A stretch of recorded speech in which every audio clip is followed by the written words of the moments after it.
Bismillahirrahmanirrahim. Assalamualaikum warahmatullahi wabarakatuh. Halo teman-teman semua.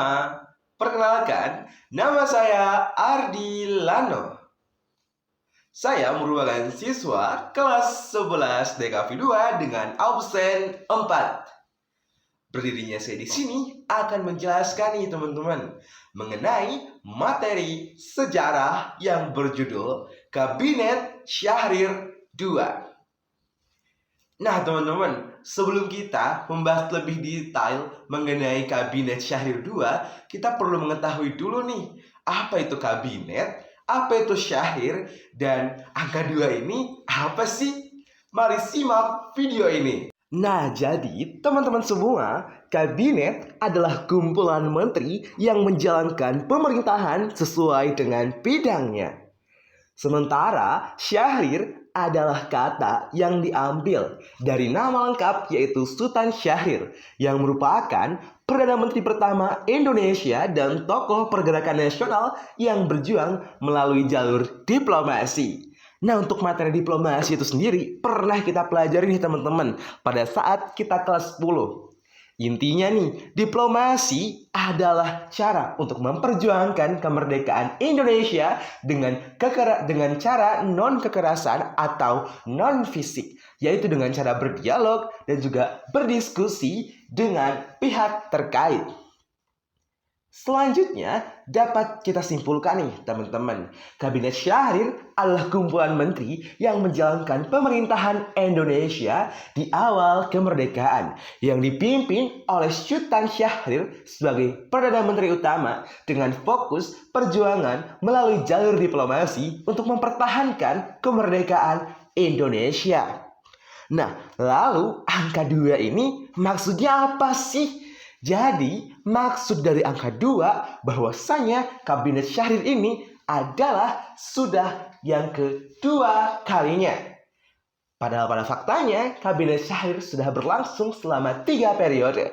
Namun, untuk hari ini, aku akan menjelaskan mengenai Kabinet Syahrir periode 2. Selamat menyaksikan! Tadi kan kita sudah mendengarkan nih, teman-teman juga pasti udah tahu pengertian dari Kabinet Syahrir II. Nah, karena teman-teman udah tahu, ayo kita detailin sejarah mengenai Kabinet Syahrir II ini. Sekarang kita akan masuk kepada latar belakang berdirinya Kabinet Syahrir II. Secara umum, terdapat 4 alasan utama berdirinya Kabinet Syahrir II. Seperti yang teman-teman tahu bahwasanya sebelum Kabinet Syahrir II itu ada atau berdiri, sebelumnya itu ada Kabinet Syahrir periode pertama. Dan alasan yang pertama berdirinya dari Kabinet Syahrir II adalah karena Kabinet Syahrir I yang runtuh pada tanggal 23 Februari tahun 1946. Nah, mungkin teman-teman juga bertanya-tanya nih, kenapa Kabinet Syahrir I ini jatuh? Dan jawabannya adalah karena perbedaan pandangan untuk mempertahankan kemerdekaan Indonesia. Seperti yang teman-teman ketahui bahwasanya Kabinet Syahrir ini berfokus kepada jalur diplomasi untuk mempertahankan kemerdekaan Indonesia. Namun pada saat itu masih banyak warga dan juga politik-politik yang mempercayai bahwasannya untuk mempertahankan kemerdekaan Indonesia itu bukan dengan cara diplomasi, bukan dengan cara berdialog, bukan dengan cara berdiskusi dengan pihak-pihak terkait. Namun dengan adanya kekerasan fisik, dengan adanya peperangan, dan juga dengan kekerasan-kekerasan lainnya. Sehingga dengan adanya perbedaan pandangan mengenai cara mempertahankan kemerdekaan Indonesia yang pada saat itu masyarakat masih dominan kepada cara kekerasan fisik atau dengan perang atau dengan gencatan senjata. Ini membuat Kabinet Syahrir I ini kalah dan juga dibubarkan. Selanjutnya, alasan yang kedua adalah ancaman dari Belanda yang ingin kembali berkuasa di Indonesia. Teman-teman, pada saat itu kita masih belum 2 tahun, masih belum 5 tahun, kita masih 1 tahun dan itu belum 2 tahun merdeka. Dan Belanda itu membuat isu bahwasanya dia akan kembali ke Indonesia untuk kembali menjajah dan berkuasa di negara tersebut. Sehingga masyarakat pada saat itu panik. Mereka menganggap diplomasi itu tidak penting. Namun di lain sisi, mereka juga tidak punya persiapan untuk melakukan peperangan, untuk melakukan gencatan senjata, dan untuk melakukan kekerasan fisik.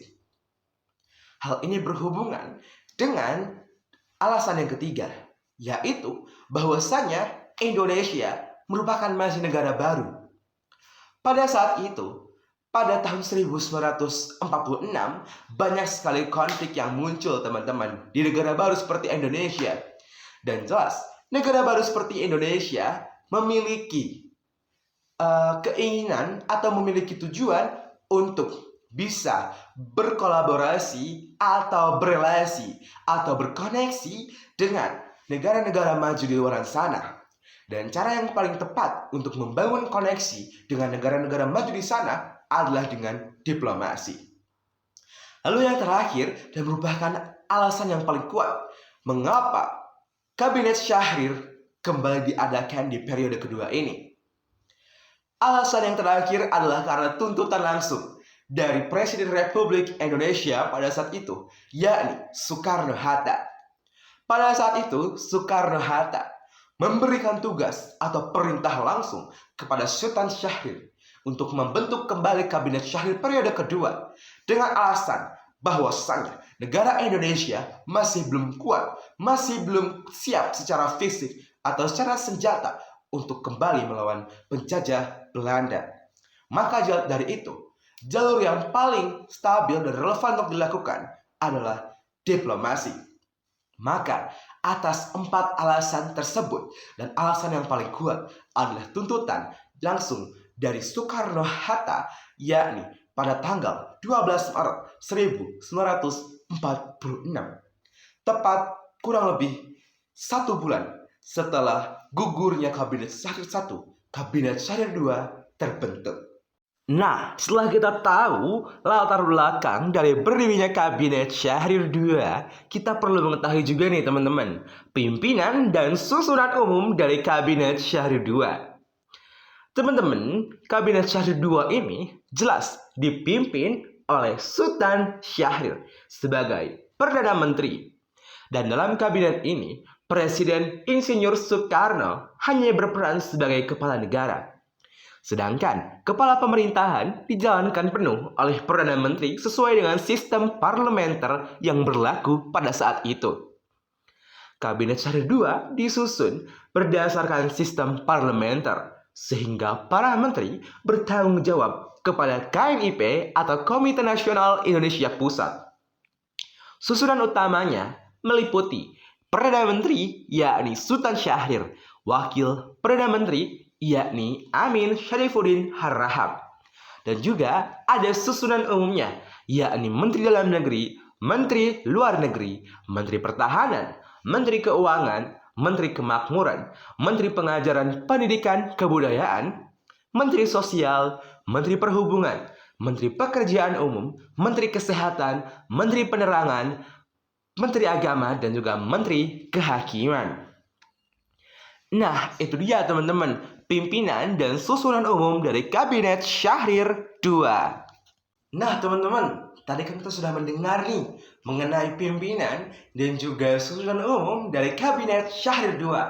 Nah, sekarang kita perlu mengetahui juga nih, apa sih ciri-ciri dari Kabinet Syahrir II ini? Let's check it out. Jadi, yang pertama bahwasanya Kabinet Syahrir II itu menggunakan sistem parlementer. Nah, sistem parlementer ini intinya bahwasanya pemerintahan negara pada saat itu di negara baru seperti Indonesia dipimpin oleh Perdana Menteri, bukan oleh Presiden yakni Insinyur Soekarno. Sehingga Insinyur Soekarno itu berada di luar dari susunan pemerintahan yang ada di Indonesia pada saat itu. Selanjutnya, ciri-ciri yang kedua, bahwasanya Kabinet Syahrir II ini bertanggung jawab penuh kepada KNIP. Teman-teman, KNIP itu singkatan dari Komisi Nasional Indonesia Pusat, atau mungkin kalau sekarang kita mengenalnya sebagai DPR. Bahwasanya KNIP merupakan bertanggung jawab penuh atas suara dari rakyat. Maka dari itu, kepada Sultan Syahrir selaku Perdana Menteri, jika Kabinet Syahrir II ini tidak sesuai dengan mosi yang diberikan oleh KNIP itu sendiri, atau sebaliknya KNIP memberikan mosi tidak setuju kepada Kabinet Syahrir II, maka Kabinet Syahrir II wajib dan berhak untuk menutup atau meruntuhkan atau menjatuhkan atau membubarkan Kabinet Syahrir tersebut. Selanjutnya, ciri-ciri yang ketiga, Kabinet Syahrir II merupakan kabinet koalisi. Artinya merupakan gabungan teman-teman dari beberapa partai dan juga kepemimpinan politik yang ada di Indonesia pada saat itu. Dan ciri-ciri yang terakhir, Kabinet Syahrir II ini sangat mengutamakan jalur diplomasi dibandingkan dengan jalur kekerasan fisik atau peperangan. Selanjutnya, kita akan membahas mengenai kebijakan dari Kabinet Syahrir II. Yang pertama, bahwasanya Kabinet Syahrir II itu mengutamakan jalur diplomasi untuk memperoleh pengakuan internasional serta menjaga stabilitas politik dalam negeri. Dengan cara melakukan perundingan dengan Belanda dan menjalin hubungan luar negeri, sekaligus berusaha meredam konflik antar kelompok politik yang memiliki perbedaan pandangan tentang strategi perjuangan. Lalu kebijakan yang kedua, bahwasanya Kabinet Syahrir II ini menata pemerintahan dengan sistem parlementer. Kabinet menjalankan pemerintahan yang bertanggung jawab kepada KNIP atau Komisi Nasional Indonesia Pusat agar lebih demokratis. Sekarang kita akan mendengarkan apa peristiwa penting dari Kabinet Syahrir II ini. Seperti yang teman-teman ketahui dari ciri-ciri dan juga kebijakan, bahwasanya Kabinet Syahrir II ini sangat mengutamakan jalur diplomasi, perundingan, berdialog atau berdiskusi dengan pihak-pihak terkait. Dan pada peristiwa penting pada kali ini, itu kita akan membahas mengenai perundingan Hooge Veluwe.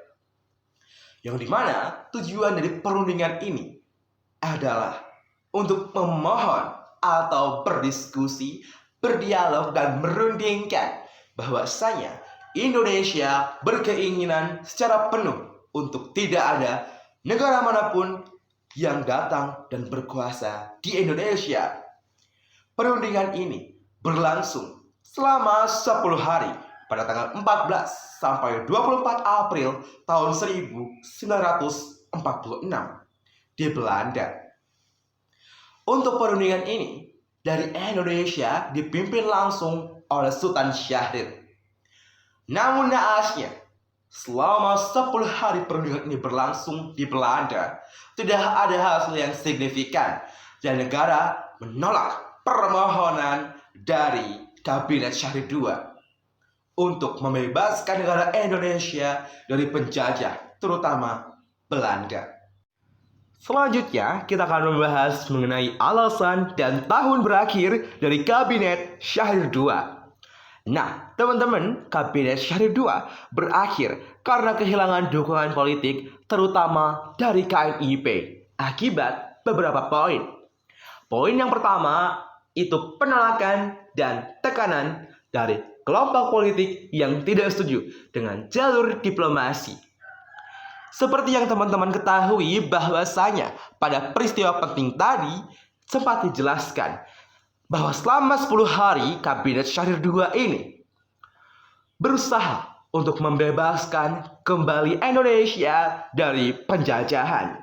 Namun karena itu gagal, maka tekanan dari kelompok politik dan juga masyarakat Indonesia yang kontra terhadap perjuangan melalui jalur diplomasi semakin besar. Lalu yang terakhir adalah situasi politik dalam negeri yang semakin tidak stabil. Sehingga kabinet dianggap tidak lagi mampu menyatukan kekuatan politik. Oleh karena itu, Kabinet Syahrir II berakhir pada 2 Oktober 1946. Itu dia penjelasan mengenai Kabinet Syahrir II. Semoga penjelasan ini dapat bermanfaat bagi kalian semua. Demikian ditutup. Wabillahi taufik wal hidayah. Wassalamualaikum warahmatullahi wabarakatuh. Bye bye.